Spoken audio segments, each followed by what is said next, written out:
આ દુનિયાના તમામ પુસ્તકો એક તરફ અને શ્રીમદ ભગવદ્ ગીતા એક તરફ, જે વ્યક્તિ માત્ર ગીતા વાંચી લે અને સાંભળી લે તેને જીવન શું છે એ સમજાય છે. શ્રીમદ ભગવદ્ ગીતા વિશે વિસ્તૃતમાં ચર્ચા કરવા આપણી સાથે જોડાઈ ચૂક્યા છે ડોક્ટર ભગીરથસિંહ જાડેજા ઓમ સાહેબ. નમસ્કાર. BS9 TV ન્યૂઝમાં આપનું સ્વાગત છે. સૌપ્રથમ તમારા વિશે થોડીક જાણકારી માહિતી આપો. મારું કામ ભગવદ્ ગીતા સાથે જોડાયેલું છે.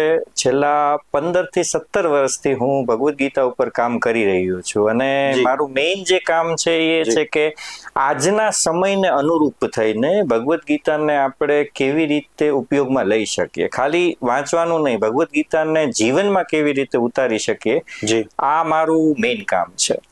જેમાં હું અલગ અલગ મોડલ્સ બનાવું છું. કોગ્નેટિવ અપ્રોચથી આપણે ભગવદ્ ગીતાને જીવનમાં કેવી રીતે ઉતારી શકીએ, એના માટે અલગ અલગ મોડલ્સ, એના વિશે રિસર્ચ, આ બધું અત્યારે પ્રેઝન્ટલી હું કામ કરી રહ્યો છું. શ્રીમદ ભગવદ્ ગીતા શા માટે અન્ય શાસ્ત્રો કરતા વધુ મહત્વની છે? ભગવદ્ ગીતા વિશે આપણે જો કહીએ તો ભગવદ્ ગીતાનું એવું છે કે ભગવદ્ ગીતામાં કૃષ્ણ દ્વૈપાયન વ્યાસ એટલે કે મહર્ષિ વેદવ્યાસની આપણે વાત કરીએ તો વેદવ્યાસ એક બહુ સરસ વસ્તુ ભગવદ્ ગીતા વિશે કીધી છે. એમને કીધું છે કે સર્વે ઉપનિષદો ગાઓ દુગ્ધા ગોપાલ નંદના પાર્થો વત્સ સુધીર ભક્તો ગીતા અમૃતમ મત. મતલબ કે બધા જે ઉપનિષદો છે, જેટલા આપણા ઉપનિષદો છે, 108 ઉપનિષદો આપણે ગણીએ છીએ, તો 108 ઉપનિષદો જે છે એને તમે ગાયો સમજી લ્યો.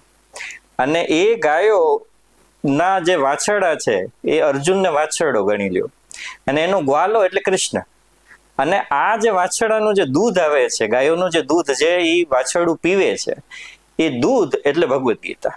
મતલબ બધા ઉપનિષદોનો સાર એ ભગવદ્ ગીતાની અંદર છે. એક પણ એવું ઉપનિષદ નથી કે જેનો સાર છે એ ભગવદ્ ગીતાની અંદર ન હોય. અને એટલા માટે આપણા માટે આ વિશિષ્ટ એટલે થઈ જાય છે કે પહેલી વસ્તુ, બધા ઉપનિષદો કદાચ આપણે વાંચી ન શકીએ, આપણી પાસે અવેલેબલ પણ નથી બધા ઉપનિષદો, પણ આપણે બધા ઉપનિષદો વાંચી ન શકીએ, પણ એનો આખો સાર એક જ જો બુકમાં મળી જતો હોય એ છે શ્રીમદ ભગવદ્ ગીતા.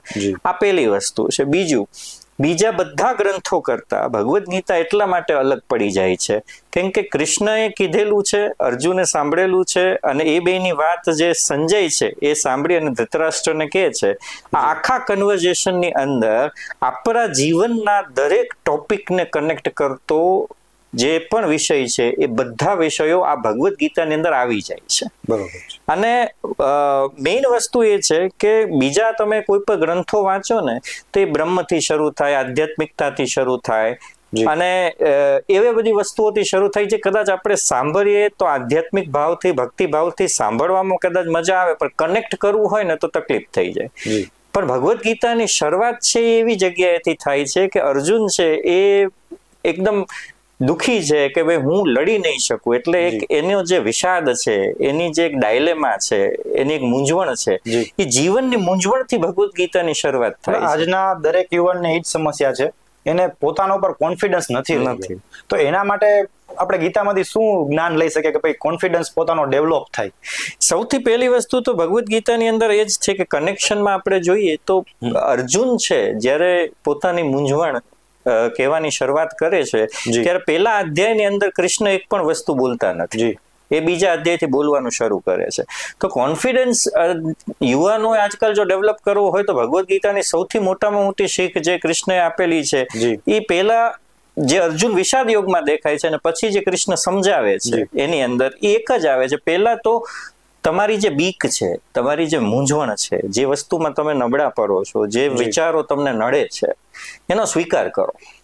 આપણે છે ને ઘણી વખત એ વસ્તુ સ્વીકારતા જ નથી. આપણે એમ માનીએ છીએ કે આ આપણી નબળાઈ છે અને આ નબળાઈ છે એ નબળાઈની અંદર આપણે વાત કરતા નથી, ચર્ચા કરતા નથી, એટલે એનું સોલ્યુશન થતું નથી.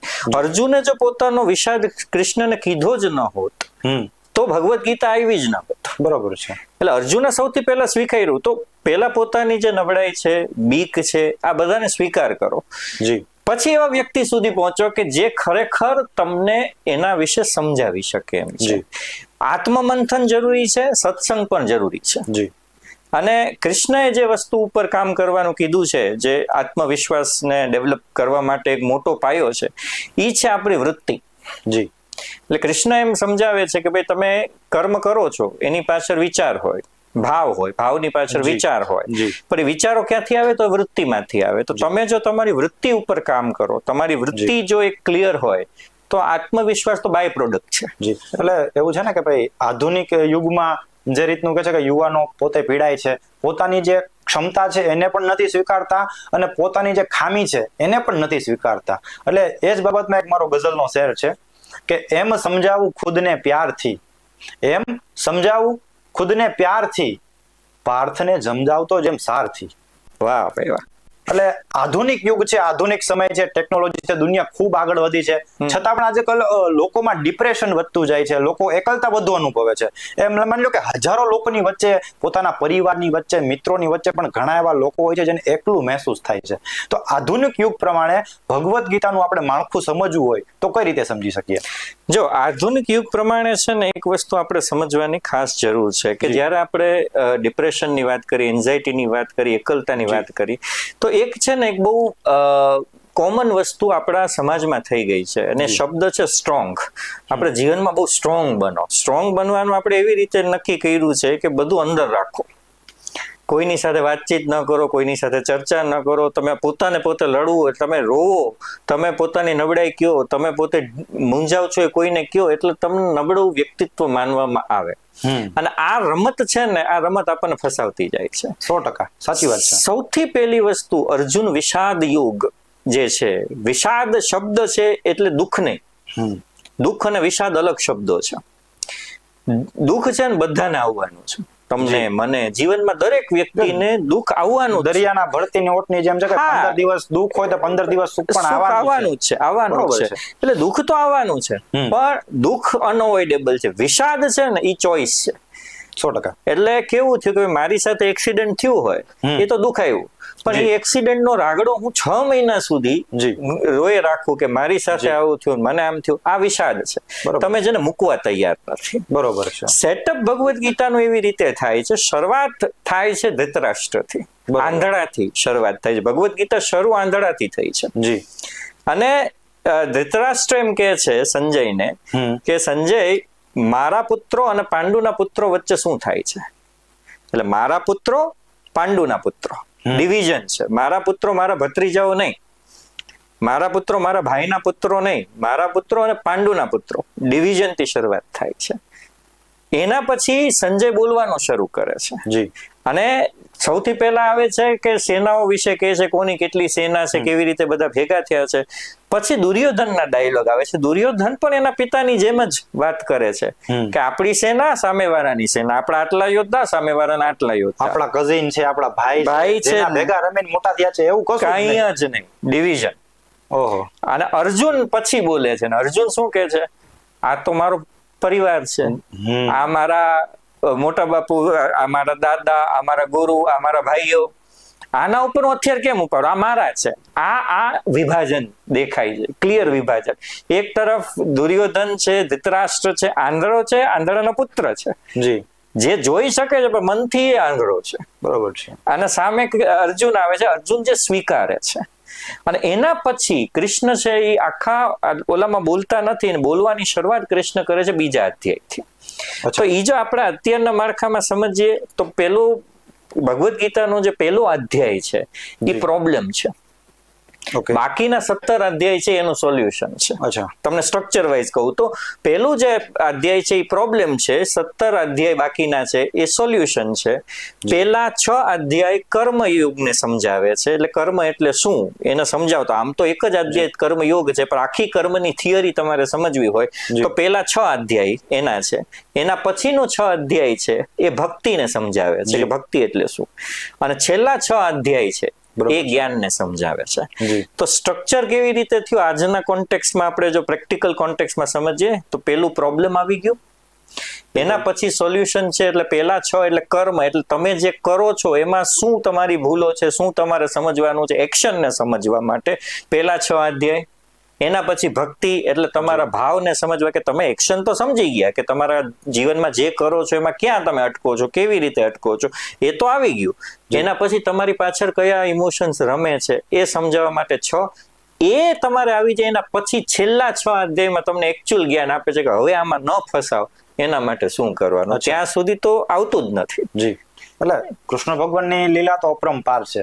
જ્યારે બાળક હતા ત્યારે એને પનિહારીઓના ચીર ચોર્યા અને પછી સમય આવી એને જ જ્યારે જરૂરત પડી મા દ્રૌપદીને ત્યારે એમણે એના ચીર પૂર્યા. એના ઉપર એક શેર છે કે મૂર્તિમાં કેના તસવીરમાં હોય છે.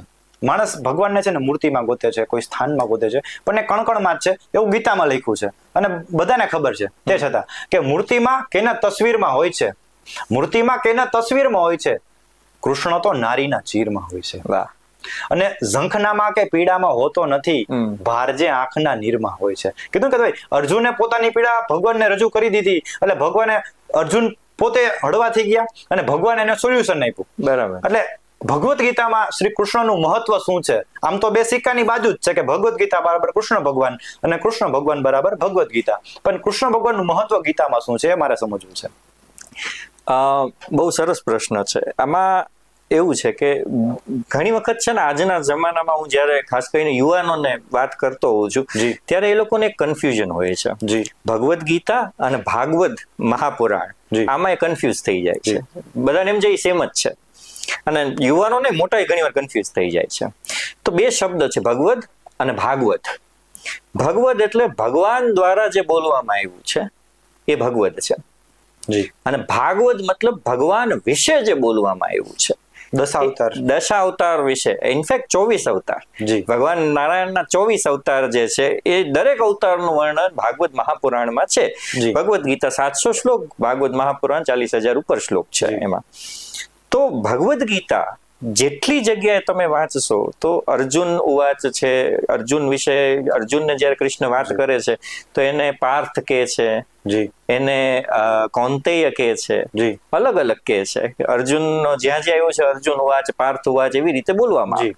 પણ જ્યાં પણ કૃષ્ણનો વિશે આવ્યું છે, કૃષ્ણે બોલ્યું છે, ત્યાં ભગવદ્ ગીતામાં લખેલું છે શ્રી ભગવાન ઉવાચ. એટલે આખી ગીતામાં કૃષ્ણએ અલગ અલગ કનેક્શન થી અર્જુન સાથે વાત કરી હશે કે ક્યારેક એને કહે છે કે પાર્થ મિત્ર સખા, ક્યારેક કૌંતેય, અલગ અલગ રૂપે એને એડ્રેસ કર્યું છે. પણ પોતે જયારે બોલે છે ત્યારે સંજય જયારે વર્ણન કરે છે કૃષ્ણનું, વેદવ્યાસે જે લખેલું મહાભારતમાં એમને એમ જ કીધું છે કે શ્રી ભગવાન વાચન. મતલબ બે વસ્તુને બે રીતે આમાં જોઈ શકે કૃષ્ણને. પેલું સ્વરૂપ છે એ કૃષ્ણનું શ્રી ભગવાનનું સ્વરૂપ એટલે કે યોગેશ્વર સ્વરૂપ કૃષ્ણનું કહેવાનું છે. કૃષ્ણ જે યોગેશ્વરના સ્વરૂપમાં બોલે છે એટલે એક દેવ દ્વારા દેવ સ્થિતિની અંદર દેવવાણી એટલે ભગવદ્ ગીતા. આ આધ્યાત્મિક રીતે.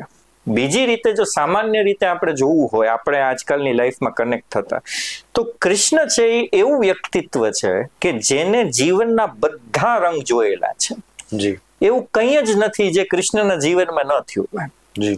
વિષાદ, આ તો આપણે અર્જુન વિષાદની વાત કરીએ છીએ કે અર્જુન વિષાદ યોગ, પણ કૃષ્ણએ જેટલું દુઃખ સહન કર્યું છે એના વિશે કોઈ ચર્ચા થતી જ નથી, એના વિશે કોઈ અધ્યાય લખાણો જ નથી. એટલું કૃષ્ણએ સહન કરેલું છે 100%. તો એ જે કૃષ્ણ આટલું બધું જીવી જાણી, તમે જો એનામાં શું નથી, એ પોલિટિશિયન છે, એ બિઝનેસમેન છે, એ એવો વ્યક્તિ છે કે જે લાઈફને પૂરી રીતે એન્જોય કરે. તમે કૃષ્ણનો એક ફોટો મને દેખાડો કે આવી રીતે આપણે પાસપોર્ટના ફોટામાં કેમ સિરિયસ થઈને બેઠા હોય, આધાર કાર્ડના ફોટો, આધાર કાર્ડના ફોટો તો હું બોલતો નથી, પણ એનો જેવો એક સિરિયસ ફોટો કૃષ્ણનો તમને નહીં. કૃષ્ણ હંમેશા હસતા જોવા મળે છે 100%. અને મહાભારતના યુદ્ધ પછી પણ જયારે ગાંધારી શ્રાપ આપે છે, એક નહીં 3 શ્રાપ કૃષ્ણને એને આપેલા છે કે ભાઈ તમારા દ્વારકા નગરીનો નાશ થશે, તમારી સામે તમારા પરિવારનો નાશ થશે અને તમે પોતે પશુનું મોત મરશો. 3 શ્રાપ એને આપ્યા છે, તોય હસતા મોઢે સ્વીકાર્યું છે. અને એ ફેસલો જગતનાથે સ્વીકાર્યો, નાખી લઈ લીધો એમને. તો આવો વ્યક્તિ જે જીવનને બધી રીતે જીવેલો છે એ જ્યારે પોતાના અનુભવથી યુદ્ધના મેદાનમાં નબળા પડેલા અર્જુનને કંઈ કહેતો હોય, જીવનના અનુભવનો સાર છે, એ કૃષ્ણના જીવનના અનુભવોનો સાર એટલે ભગવદ્ ગીતા.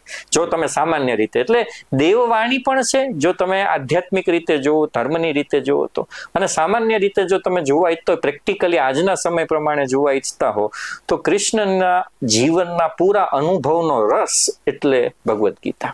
જી.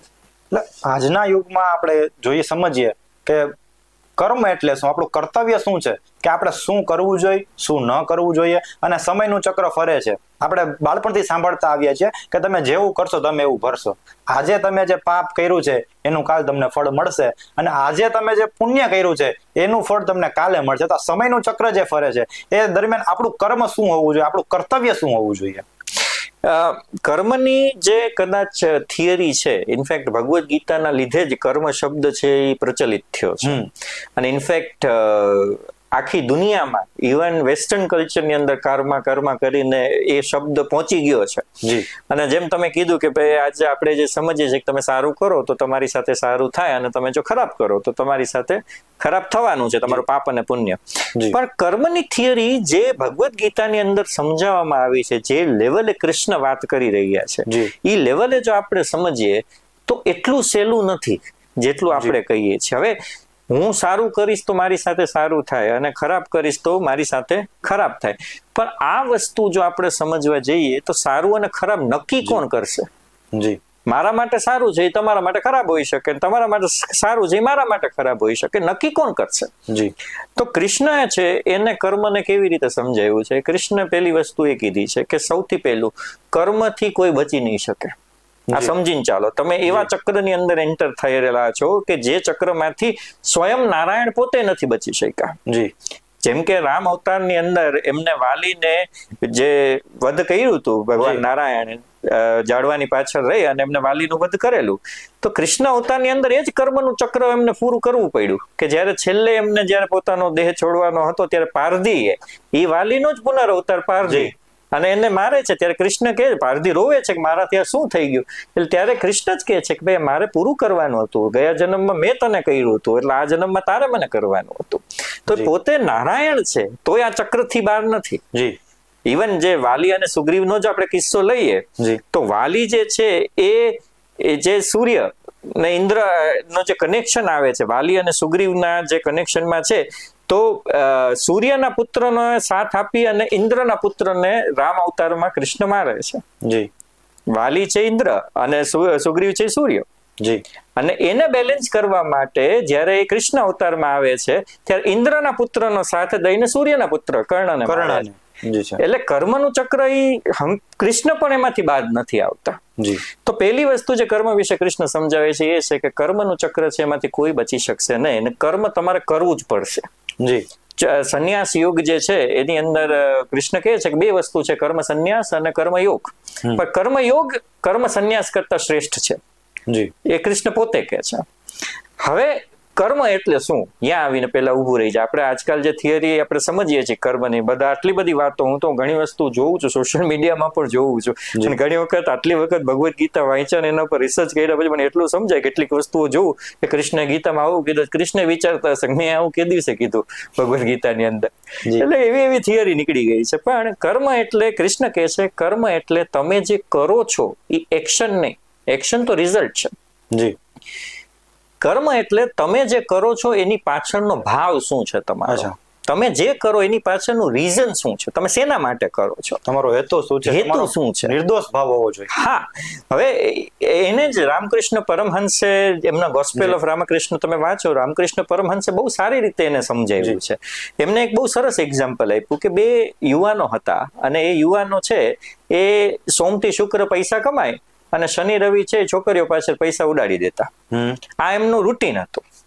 એક વખત બંને જણા એ શનિવારે જતા હતા અને એક હોલની પાસેથી નીકળે છે અને એ ત્યાં અંદર ભગવદ્ ગીતા ચાલતી હોય છે. તો એક યુવાનને એવું થાય છે કે આપણે કેવું ખરાબ કરીએ છીએ, આપણે આપણી જિંદગી બરબાદ કરી રહ્યા છીએ.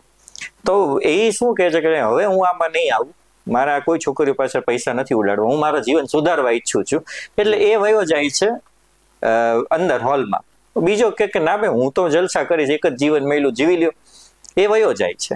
આટલું કહીને રામકૃષ્ણ પરમહંસ અટકી ગયા પોતાના લેક્ચરની અંદર, અને જેટલા હતા લોકો એને પૂછ્યું કે હવે મને કયો કે આમાં સારું કર્મ કોને કર્યું ને ખરાબ કર્મ કોને કર્યું. એટલે બધા કહે કે ભાઈ ઓલો જેને સુધાર્યું પોતાનું જીવન એને બહુ સારું કર્મ કર્યું છે, અને જે કન્ટિન્યુ રાખે છે અને બહુ ખરાબ કર્મ કર્યું છે. તો રામકૃષ્ણ પરમહંસે આગળ એ સ્ટોરી સંભળાવી. એમને કીધું કે જે ભગવદ્ ગીતાના હોલમાં બેઠો છે અને ભગવદ્ ગીતા સાંભળે છે એના મનમાં વિચારો શું ચાલતા હશે, કે ઓલો છે એ જલસા કરે છે એટલે એનું મન ક્યાં છે? ત્યાં છે. અને ઓલો જે વયો ગયો છે એના મનમાં કદાચ કેવા વિચારો હશે કે યાર ઓલાએ જીવન સુધારી નાખ્યું, હું હજી મારું જીવન નથી સુધારતો. એટલે રામકૃષ્ણ એ સમજાવે છે કે કેટલી કોમ્પ્લિકેટેડ થિયરી છે કર્મની. તમે સારું અને ખરાબને બાયફર્કેટ નહીં કરી શકો. તો કરવું શું? કૃષ્ણએ સીધું સરળ વસ્તુ કહી દીધી કે તમારા ભાવને ક્લિયર રાખો. જ્યાં સુધી તમારા મનમાં તમારો હેતુ, તમે જે કરો છો એની પાછળનો ભાવ હેતુ જો ક્લિયર હશે તો તમારે તમારા કર્મની ચિંતા નથી કરવાની. બરોબર છે. એટલે અત્યારના લોકો બહિર્મુખી થઈ ગયા છે કે એની અંદર શું છે અને બહારનો ભાવ શું છે. અંદર એ પીડાતા હોય કે ગુસ્સામાં હોય પણ બહારથી મીઠા રહે, શાંત રહે. એટલે જેનો જે સહજતા છે ને, આ દુનિયાના લોકો સહજતા ગુમાવી ચૂક્યા છે. મને નથી લાગતું કે આ દુનિયામાં હવે એટલા બધા લોકો હશે કે જે સહજ હોય, કે એની અંદર જે બાળકમાં કેમ હોય કે ભાઈ બાળકને જયારે હસવું છે ત્યારે બાળક હસે છે, જયારે રડવું છે ત્યારે રડે છે, અને એને ભૂખ લાગે છે ત્યારે એમ કે છે કે ભાઈ મારે ખાવું છે. પણ અત્યારના લોકો જે હવે મોટા થઈ ગયા અને જે સમજણા થઈ ગયા એ લોકોએ પોતાની સહજતા ગુમાવી દીધી છે કે ભાઈ જે સહજ હોવા જોઈએ એ હવે સહજતા રહી નથી. અને તમે જુઓ ને તો ફેસબુકમાં કેવું સરસ લખે છે, વોટ્સ ઓન યોર માઇન્ડ. તમારે પોસ્ટ કરવું હોય ને એટલે ફેસબુકમાં વોટ્સ ઓન યોર માઇન્ડ. કેટલા લોકો ખરેખર માઇન્ડમાં છે એ વસ્તુ લખે છે? કોઈ નથી લખતું. આપણે તમે બધાના તમે 10 મિનિટ બધાના તમારા જેટલા ફોલોવર્સ હોય, તમે જેટલાને ફોલો કરતા હો એને તમે 10 મિનિટ સ્ક્રોલ કરીને જુઓ ને એની પોસ્ટને, તમને એમ જ લાગે કે દુનિયા સ્વર્ગ છે, સુખી છે. પણ જેવા તમે ઇન્સ્ટાગ્રામ ફેસબુક માંથી બહાર નીકળીને દુનિયાને જોવો ને તો તમને એના દુઃખ સિવાય કઈ ન દેખાય. 100%. એટલે આ જે વિભાજન થયું છે ને એટલા માટે થયું છે કે કર્મ કરવા કરતા કર્મને દેખાડવું એ મહત્વનું થઈ ગયું. દેખાડવું એ કર્મ નથી. તમે જે કરો છો એની પાછળ ભાવ. જેમ કે બહુ સિમ્પલ એક શબ્દ હું તમને કહું કે તમે 17મા અધ્યાયમાં જાઓ શ્રદ્ધા યોગની અંદર, એટલે ગુણોને બદલવાના કૃષ્ણએ રસ્તા દેખાડ્યા છે કે તમે તમારા ગુણોમાં પરિવર્તન કેવી રીતે લાવી શકો. કે તમસથી રજસ કે રજસથી સત્વમાં તમે જવું હોય તો અલગ અલગ રસ્તા કૃષ્ણ આપ્યા છે. એમાંથી એક રસ્તો છે દાન. હવે તમે દાન શબ્દને જયારે આપણે કહીએ ને એટલે બધા વસ્તુ જોજો કે દાન કઈ વસ્તુનું કરીએ તો ઘરમાં જે કપડા પહેરતા નહીં હોય ને એનું તમે દાન કરશો. જે વસ્તુ તમારા ઉપયોગની નથી ને એને તમે દાનને જો તમે સાયકોલોજીકલી સમજો ને, જે રીતે કૃષ્ણ એ ત્યાં મૂકેલું છે ગુણોને ચેન્જ કરવા માટે, એને જો તમે ડીપલી એનાલિસિસ કરો, દાન એ વસ્તુનું થવું જોઈએ જે વસ્તુ તમને પ્રિય છે. કર્ણએ પોતાનું પ્રિય વસ્તુ આપ્યા. ઇનફેક્ટ આખું કઠો ઉપનિષદ જે છે, જે નચિકેત અને યમરાજ વચ્ચેનો સંવાદ છે, એની શરૂઆત આનાથી થાય છે કે નચિકેત છે એના પિતાને જોવે છે કે એના પિતાએ યજ્ઞ, વિશ્વજીત યજ્ઞ કર્યો અને યજ્ઞ પછી એ દાન કરે છે ગાયોનો. તો બધી મરેલી આપણે કહીએ ને જે મરવા લાયક હોય, દૂધ ન દેતી હોય, રોગી ગાયો હોય, એવી ગાયોનું દાન કરે છે. તો 5 વર્ષનો નચિકેત પોતાના પિતાને પૂછે છે કે આવી ગાયોનું દાન થોડી કરવાનું હોય. દાન તો એવી વસ્તુનું થવું જોઈએ જે વસ્તુ તમને પ્રિય હોય. અને એ પૂછે છે કે હું તમને પ્રિય છું, તમે મને કોને દાનમાં આપશો? એટલે કંટાળીના પપ્પા એમ કે છે હું તો યમરાજને દાનમાં આપું છું. અહીંયાથી કઠોપનિષદની શરૂઆત થાય છે. તો હવે તમે દાનને જુઓ તો આજકાલ આપણે દાન શેના માટે કરીએ છીએ? દાન છે ને પ્રોસેસ છે, અંદરથી લેટ ગો કરવાની તાકાત. લ્યો તમે અરમાનીનું સૂટ લ્યો ને તમારામાં તાકાત છે નવા સૂટનું દાન કરવાની, તો એને દાન કહી શકાય. અને એ કોઈને કીધા વગર. નહીં તો દાન લોકો દાન કરે છે પણ દેખાડે પણ એટલો બધો કરે છે. અને જતું કરવાની ભાવના હોવી જોઈએ કે ભાઈ ચાલો ગમતી વસ્તુ છે ને કોઈ આપણી પાસે ઈચ્છે છે કે ભાઈ આ વસ્તુ મને મળે અને આપણે એને દિલથી આપી દઈએ, એ જ સાચું દાન છે. એટલે હું જે કર્મને જે સમજાવું છું કઈ રીતે થયું. હવે તમે જયારે દાન શબ્દ વાપરો છો ત્યારે તમે પોતાના મનમાં એમ સમજો છો કે તમે પુણ્ય કર્યું છે, પણ તમારો ભાવ શું છે? જો તમારો ભાવ દેખાડો કરવાનો છે તો એ અલગ કર્મ થઈ ગયું. તમારો ભાવ છે એ દેખાડો કરી અને હેલ્પ કરવાનો છે. હેલ્પ કરવી છે પણ એનો દેખાડો કરવો છે. મદદ કરવી છે પણ મારે ઢોલ નગારો પીટવો છે, જેન્યુઇનલી મદદ કરવી છે પણ ઢોલ નગારો પીટવો છે, તો એ અલગ કર્મ થઈ. સ્વાર્થનો ભાવ આવી છે. અને મારે ખાલી મદદ કરવી છે, એના સિવાય મારે કંઈ જ નથી કરવું, તો એ અલગ કર્મ થઈ ગયું. જી. અને મારામાં ક્ષમતા છે અને મારે એ વસ્તુ દઈ દેવી જરૂર છે. ન હું મદદ કરવાનો ભાવ રાખું છું, ન હું દેખાડાનો ભાવ રાખું છું. કોકને જરૂર છે, મારી પાસે છે, મને પ્રિય છે, નથી પ્રિય, હું આપી દઉં છું. આ અલગ કર્મ થઈ ગયો. પણ દેખાય ખાલી દાન. એટલે કર્મને સમજવું હોય તો અંદર એ રીતે ઉતરવું પડશે થોડું, કે તમારો ભાવ ક્લિયર કરો કે શેના માટે કરો છો. એટલે સાયકોલોજીકલ વાત નીકળી છે ત્યારે વાત કરું કે કૃષ્ણ ભગવાન થી મોટા કોઈ સાયકોલોજીસ્ટ હોઈ ન શકે, અને ફિલોસોફર પણ કોઈ આ દુનિયામાં કોઈ નહીં. કારણ કે એમણે જે સામેવાળા વ્યક્તિની જે પીડાને સમજી છે, એમણે ગોપીઓની પીડા સમજી, મિત્રોની પીડા સમજી, અર્જુનની પીડા સમજી, પોતાના પરિવારની પીડા સમજી, અને એટલા બધા લોકોની એ પીડા સમજી જતા, અને પછી ગીતાનું જ્ઞાન આપ્યું. એટલે ફિલોસોફી એમની એટલી મહાન છે કે એની વાત ન પૂછો. અમારો ગમતો પ્રશ્ન છે, અને મને સાયકોલોજીસ્ટ તરીકે best psychologist of the world હોઉં ને તો હું કૃષ્ણ ભગવાનને માનું છું કે ભાઈ best psychologist of the world Krishna ભગવાન છે. તો સાયકોલોજીસ્ટ તરીકે તમે એમને કઈ રીતના જુઓ છો? ભગવદ્ ગીતા એટલે દુનિયાના સૌથી પહેલા કાઉન્સેલરે સાયકોથેરાપી આપી હોય એની જે નોટ્સ બની હોય ને તો એ ભગવદ્ ગીતા છે. કેમ કે કૃષ્ણ છે એ આજના સમયમાં કદાચ હું મોડર્ન સાયકોલોજી કહું તો મોડર્ન સાયકોલોજીની ટર્મિનોલોજીની અંદર આપણે જેને મોડર્ન સાયકોલોજીમાં સીબીટી પાથવે તમે કહી લ્યો, ન્યુરો એસોસિએશન્સમાં એનએલપી જે અત્યારે આપણે કહીએ છીએ, ન્યુરો લિંગ્વિસ્ટિક પ્રોગ્રામિંગ કયો કે એનએસી કહી દો, ન્યુરો એસોસિએટિવ કન્ડિશનિંગ કયો, જે અત્યારના મોડર્ન સાયકોલોજીના શબ્દો છે. આ બધી વસ્તુ કૃષ્ણએ 700 શ્લોકની અંદર અર્જુન સાથે કરેલી છે. કૃષ્ણ એ વ્યક્તિ છે કે જેને મેં જેમ કીધું કે એ પોતાના જીવનના બધા રસ પી અને એનો જે સાર છે એ એમને ભગવદ્ ગીતામાં આપેલો છે. હવે તમે સાયકોલોજીની વાત કરી છે તો હું તમને એક બહુ મજાની વસ્તુથી શરૂઆત કરું. ભગવદ્ ગીતામાં પહેલા અધ્યાયમાં અર્જુન રોવે છે. અર્જુન એમ કહે છે, છેલ્લે રોઈને હથિયાર મૂકી દે છે. ભગવદ્ ગીતામાં હથિયાર જ મૂકી દે છે પહેલા અધ્યાયમાં કે ભાઈ મારાથી યુદ્ધ નહીં થાય. હવે તમે આજના મોડર્ન ટર્મિનોલોજીમાં આજે પ્રેક્ટિકલ સિનારીઓ જો કે તમારી સામે કોઈ એક વ્યક્તિ છે, જે વ્યક્તિ એમ કહે છે કે હું એક્ઝામ નહીં આપું, મારે આ કાર્ય કરવાનું છે, હું એ કાર્ય નહીં કરું, તો તમે શું કહેશો? ભાઈ કોન્ફિડન્સ નથી, પોતાની જાતને નબળો માને છે. તમે એને મોટિવેટ કરવાનો પ્રયત્ન કરશો, એને સમજાવવાનો પ્રયત્ન કરશો કે ભાઈ આ કરવું પડે, આપણે આ કરવું પડે. કૃષ્ણ જયારે બીજા અધ્યાયમાં બોલવાની શરૂ કરે છે ને એટલે સીધી વાત કરે છે, આત્માથી શરૂઆત કરે છે. નૈનમ છિદ્દંતિ શસ્ત્રાણી નૈનમ દહતિ પાવક ન ચૈનમ ક્લેદયંતાપો ન શુષ્યતિ મારુત. કૃષ્ણ કહે છે કે અર્જુન આત્મા છે એ મરતી નથી, શરીર મરે છે, આત્મા મરતી નથી. હવે તમે વિચાર કરો કે ઓલો રોવે છે કે હું મારા કુટુંબને મારી નહીં શકું, અને કૃષ્ણ સોલ્યુશનની શરૂઆત કરે છે આત્માથી. લોજિકલી સમજાય જ નહીં માણસને. આપણે પહેલા ગોટાળે ચડી જાય કે ક્યાં શું કર્યું આમને. પણ કૃષ્ણએ બહુ સરસ ફોર્મ્યુલા આપી. મેં જે તમને સમજાવી કે કર્મ છે, કર્મ ક્યાંથી આવ્યું તો કે ભાવમાંથી આવ્યું. મને જેવો ભાવ થયો એવો મેં કર્મ કર્યું. 100%. તો કૃષ્ણ પ્રશ્ન કરે, એટલે અર્જુનનો પ્રશ્ન છે અને કૃષ્ણ સંવાદમાં છે કે ભાવ ક્યાંથી આવ્યું તો કે ભાવ વિચારોથી આવ્યો. બરોબર, વેરી ગુડ. વિચારો ક્યાંથી આવ્યા તો કે વિચારો વૃત્તિમાંથી આવ્યા. તો વૃત્તિને કોણ કાબુ કરે છે, કોણ વૃત્તિ નક્કી કરશે તો ગુણ અને ચેતના. તો ચેતના ક્યાંથી આવે? આત્મામાંથી આવે. એટલે કૃષ્ણ આત્માથી શરૂઆત કરે છે, સીધા રૂટમાં જાય છે કે ભાઈ તું અહીંયા પહોંચ પહેલા. 100%.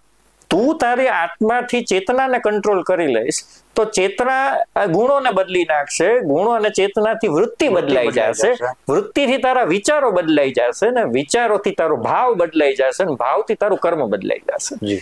તો એ માથાકૂટ એ નથી કરતા તું કર્મ શું કર, એ ક્યાં લઈ જાય છે? સીધા સોર્સમાં કે ક્યાંથી આ શરૂ થાય છે. હવે આટલો મોટો સાયકોલોજીનો વિષય આપણે જેને આપણે કહીએ ને કોન્શિયસ થી સબકોન્શિયસ, સબકોન્શિયસ થી અનકોન્શિયસ, ત્યાં સુધી પહોંચાડવાનું જો એ શરૂઆત કરતા હોય, એ પહેલા જ અધ્યાયમાં જ્યાં બોલવાનું શરૂ કરે છે, સેકન્ડ અધ્યાય જે છે ત્યાં જે એ શરૂ કરે છે અને સીધું અહીંયાથી કરતા હોય તો એમનું લેવલ એઝ અ સાયકોલોજીસ્ટ તમે વિચારી શકો કે કયા લેવલ ઉપર બેઠે. 100%. આ આધુનિક સમય પ્રમાણે આપણે ભગવદ્ ગીતાને સમજવી હોય, આપણા જીવનમાં ઉતારવી હોય તો એના માટે કંઈક ઇઝીએસ્ટ વે કે ભાઈ ગીતાના જ્ઞાનને સમજવું છે, જીવનમાં ઉતારવું છે, તો સૌપ્રથમ તો પહેલા સ્વીકાર ભાવ હોવો જોઈએ. ભાઈ તમે સ્વીકારો તમે શું છો, તમે ક્યાંથી બિલોંગ કરો છો, તમે શું કરો છો અને તમારે શું કરવું જોઈએ, એ નેક્સ્ટ સ્ટેપ છે. તો સમજવું હોય ઇઝીલી તો કોઈ રસ્તો બતાવો. ભગવદ્ ગીતાના હું 18 અધ્યાયને તમને સમજાવી દઉં છું, જે રીતે આજના મોડર્ન કોન્ટેક્સ્ટમાં. સૌથી પહેલો અધ્યાય તમે જુઓ એટલે તમારે એ સમજવાનું આવે કે અલગ અલગ દ્રષ્ટિકોણો દેખાયેલા છે. એક મેં કીધું એમ ધૃતરાષ્ટ્રનો દ્રષ્ટિકોણ છે, બીજો દુર્યોધનનો છે, ત્રીજો છે અર્જુનનો દ્રષ્ટિકોણ છે.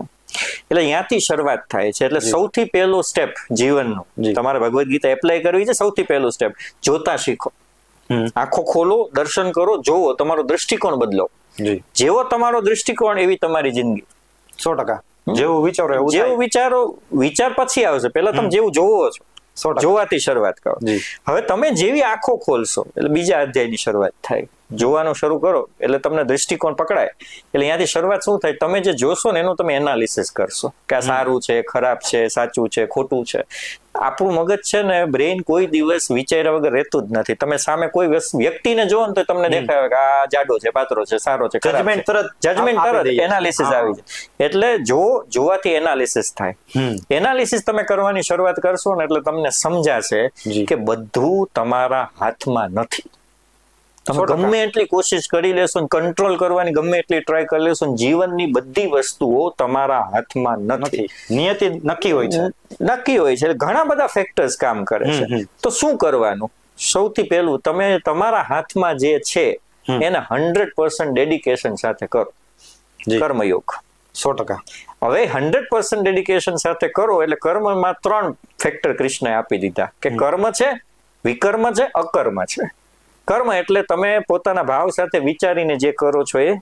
વિકર્મ એટલે રિએક્શન, કંઈક થયું અને તમે સામે રિએક્શન આપી દીધું. મને કોઈ ગાળ આપી, મેં સામે ગાળ આપી દીધી. કોકે મારા ઉપર હાથ ઉપાડ્યો, મેં સામે હાથ ઉપાડી દીધો. વિકર્મ. અને અકર્મ એટલે કંઈ જ ન કરવું.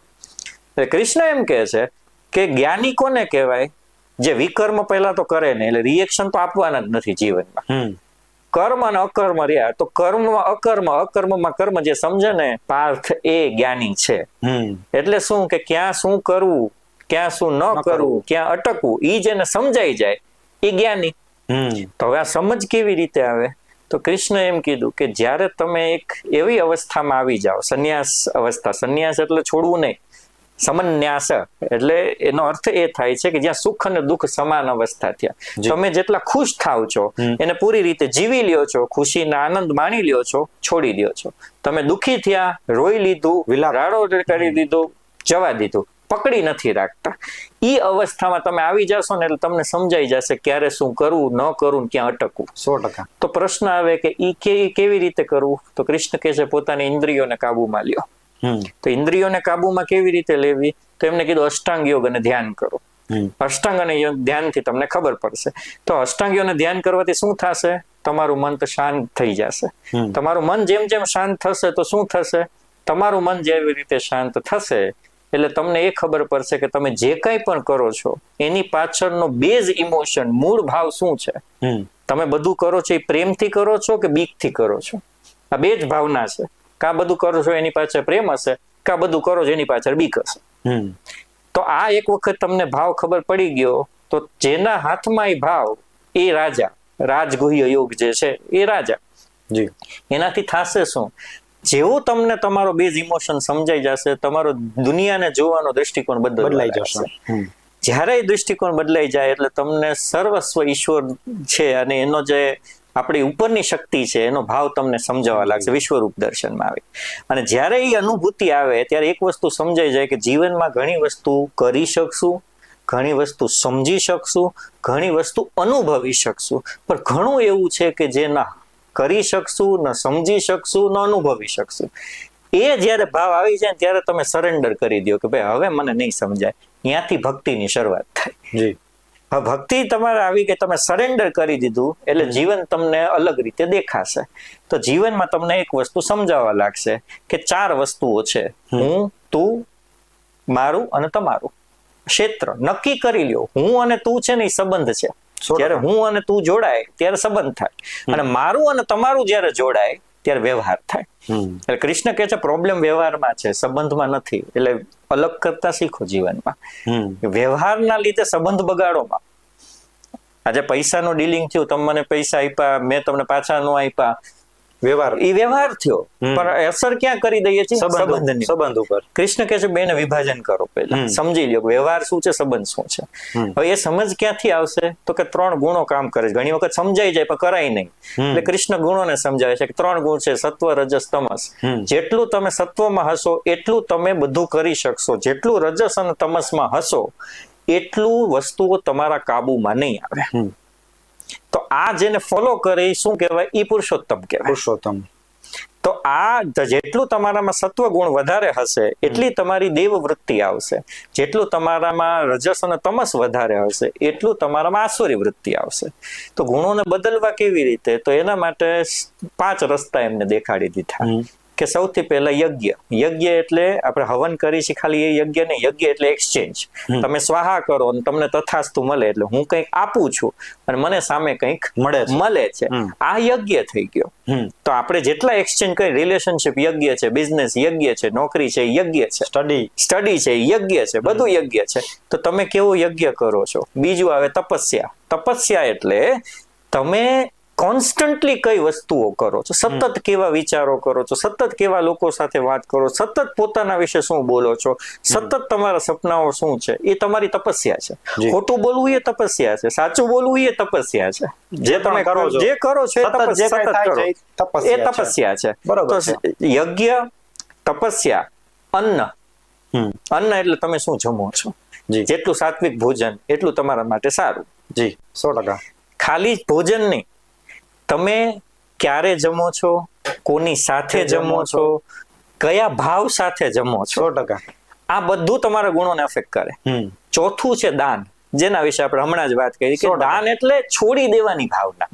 કે મને બહુ પ્રિય છે, આ મારી સૌથી ગમતી વસ્તુ છે, પણ દેવાની મારામાં તાકાત છે. અને જેનામાં દેવાની તાકાત છે ને એને કુદરત આપે છે. 100%. જેનામાં છોડવાની ભાવના છે ને એને કૃષ્ણ ઢગલે ઢગલે આપી દે. 100%. તો ઈ દાન. અને છેલ્લું શ્રદ્ધા. શ્રદ્ધા એટલે ક્યાંક, હવે મને શ્રદ્ધા અને વિશ્વાસ 2 શબ્દ છે અને 2 અલગ છે. શંકા દૂર થાય અને જે આવે ને એ વિશ્વાસ કહેવાય. પણ જેના લીધે શંકા થાય જ નહીં એ શ્રદ્ધા. 100%. બહુ મોટી વાત કરી, બહુ સમજવા જેવી વાત છે. માઇનોર એવો ડિફરન્સ છે પણ જે લોકોને સમજવો જોઈએ. આ 5 વસ્તુ કૃષ્ણે કીધી કે આ 5 વસ્તુથી તમારા ગુણો નક્કી થાય.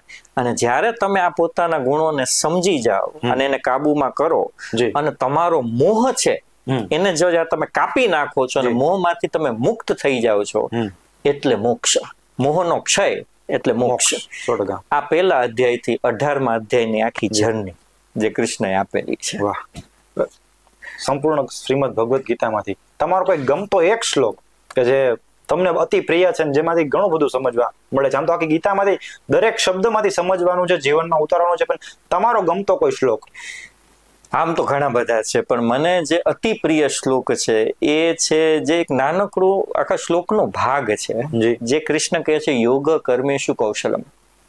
એટલે કૃષ્ણ એમ કહે છે કે પાર્થ, તમે જે કર્મ કરો છો એમાં જ્યારે યોગ જોડાઈ જાય. યોગ એટલે સ્થિતિ, તમારા ગુણ એટલે આંતર અને બાહ્ય સ્થિતિ જ્યારે જોડાણ થઈ જાય, તમે જ્યારે પોતાના કર્મ સાથે પૂરી રીતે જોડાઈ જાઓ છો, 100% જોડાઈને કર્મ કરો છો, અવેરનેસ સાથે કર્મ કરો છો, તમે જે કરો છો એ તમને ખબર છે, ત્યારે તમારું કર્મ છે ને કૌશલમાં કન્વર્ટ થઈ જાય છે. તો માણસે શું કરવાનું છે? કદાચ એ એક જ વાક્યમાં કૃષ્ણ કહી દે છે કે જીવનને 100% જીવતા શીખો. 100% કરો.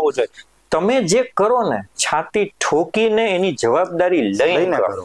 100%. તમે જેટલું 100% જીવશો ને તમારું દરેક કર્મ કૌશલમાં કન્વર્ટ થશે. અને આજ કદાચ કૃષ્ણના જીવનનું રહસ્ય પણ છે. આજ તમે જો કૃષ્ણથી કોઈ નારાજ નથી, કોઈ પણ નહીં. ગાંધારીએ શ્રાપ આપ્યો, દુઃખમાં એને શ્રાપ આપી દીધો, પણ એ શ્રાપ આપ્યા પછી ધ્રુસકે કૃષ્ણના પગે પડીને રોવે છે કે મારાથી આ શું થઈ ગયું. કૃષ્ણ જયારે શ્રાપ આપે છે એના પછી તરત ધૃતરાષ્ટ્ર કહે છે કે આ શું કહ્યું. કૃષ્ણને થોડું તમે કહી શકો. કોઈ એને નફરત નથી કરતું. એનું કારણ શું છે? એને 100% નિભાવ્યું છે. 100%. ઇવન રાધા, જે આપણે રાધાજીની વાત કરીએ તો રાધાજી કૃષ્ણનો પહેલો પ્રેમ, અને રાધાજીને મૂકીને કૃષ્ણ મથુરા વયા જાય છે તોય રાધાજી નફરત નથી કરતા. આજે આજકાલ તમે જો બ્રેકઅપ થાય તો ઇન્સ્ટા સ્ટેટસ થી લઈને વોટ્સઅપ ના સ્ટેટસમાં દુઃખના દરિયા વહાવી દે છે, કરી દે, બ્લોક કરો, સંભળાવો. સંબંધ તમારો જ્યારે કૃષ્ણ ભગવાને બહુ શીખવું કે કોઈ પણ વ્યક્તિ સાથે તમારે કંઈ પણ થાય, તમે સામેના પક્ષમાં હો આ પક્ષમાં હો, તમારો સંબંધ તૂટે છે તે છતાં પણ સામેવાળા વ્યક્તિને તમારા ઉપર વિશ્વાસ હોય કે આ માણસ મારું બુરું નહીં કરે, એ જે કરશે એ સારા માટે જ કરશે. એટલે ભગવાન કૃષ્ણ ભગવાનમાંથી આ એક ભાવ શીખવા જેવો છે કે ભાઈ સંબંધ તમારો કોઈને તૂટે છે કે તમે દૂર થાવ છો પણ તમારા મનમાં એના વિશે ખરાબ ભાવ ન આવવો જોઈએ, અહિત ન ઈચ્છવું. એટલે બહુ બધી વાતો કરી તમારી સાથે. ડોક્ટર ભગીરથસિંહ જાડેજા ઓમ કે જેમની સાથે ગીતાનું જ્ઞાન સમજીને બહુ જ આનંદ આવ્યો. BS9 TV ન્યૂઝ વતી હું આપનો ખૂબ ખૂબ આભાર માનું છું. જય શ્રી કૃષ્ણ. જય શ્રી કૃષ્ણ.